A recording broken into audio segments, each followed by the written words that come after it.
तो आज हम एक ऐसी शख्सियत की कहानी में उतर रहे हैं जिनका नाम सुनते ही आप जानते हैं, अक्सर उनके ज्यादा मशहूर भाई का ख्याल आता है, लेकिन उनकी अपनी कहानी ताकत, सब्र और लीडरशिप की एक ऐसी मिसाल है जिसे समझना बहुत ज़रूरी है। हम बात कर रहे हैं पैगंबर हारून अलैहिस्सलाम की। बिल्कुल। और ये एक आप कह सकते हैं क्लासिक सेकंड इन कमांड की कहानी लगती है, पर है नहीं। हारून अलैहिस्सलाम सिर्फ मूसा अलैहिस्सलाम के सहायक नहीं थे, वो मिशन का एक बिल्कुल अलग और ज़रूरी पहलू थे। आज हम इसी पहलू को कुरेदेंगे कि कैसे उनकी शख्सियत ने उस पूरे मिशन को मुकम्मल किया। सही कहा। हमारा मकसद भी यही है कि हारून अलैहिस्सलाम को मूसा अलैहिस्सलाम की परछाई से निकालकर अल्लाह के एक मुकम्मल पैगंबर के तौर पर समझा जाए, जिनकी बोलने की महारत और नर्म मिजाज वो कोई कमजोरी नहीं थी। नहीं, बिल्कुल नहीं। बल्कि उनका सबसे बड़ा हथियार था।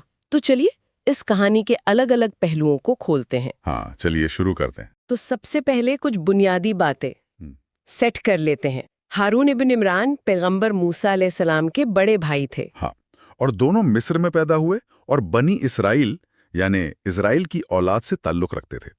लेकिन जो सबसे दिलचस्प बात है ना, वो है दोनों भाइयों के मिजाज का फर्क। बिल्कुल।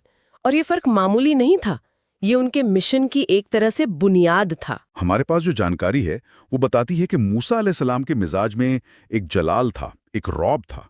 वो ताकतवर थे, मतलब टकराव से घबराते नहीं थे। वहीं हारून अलैहिस्सलाम के मिजाज में जमाल था, खूबसूरती, नरमी।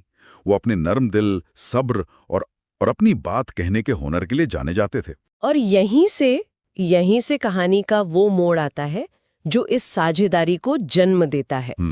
हम सब जानते हैं कि मूसा अलैहिस्सलाम को बोलने में कुछ दिक्कत थी।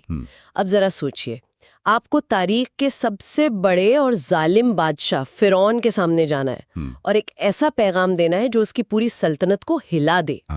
ऐसे में साफ और असरदार तरीके से बात करना कितना जरूरी हो जाता है। बहुत ज्यादा।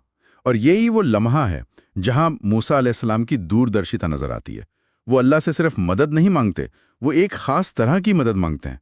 वो दुआ करते हैं जिसका जिक्र कुरान में भी है, और मेरे लिए मेरे घर वालों में से एक मददगार मुकर्रर कर दे, हारून जो मेरा भाई है। ये दिलचस्प है। तो क्या ये मूसा अलैहिस्सलाम की तरफ से अपनी किसी कमी को मानना था, या एक लीडर के तौर पर, मतलब अपनी टीम की ताकत को पहचानने की काबिलियत? ये दूसरा वाला है, और ये बहुत गहरी बात है। ये एक बेहतरीन लीडर की निशानी है। वो जानता है कि वो सब कुछ खुद नहीं कर सकता। मूसा अलैहिस्सलाम को पता था कि मिशन की कामयाबी के लिए सिर्फ जल्लाल काफी नहीं होगा। फिरौन को डराने के लिए शायद उनका रौब काफी था, लेकिन बनी इसराइल जो सदियों से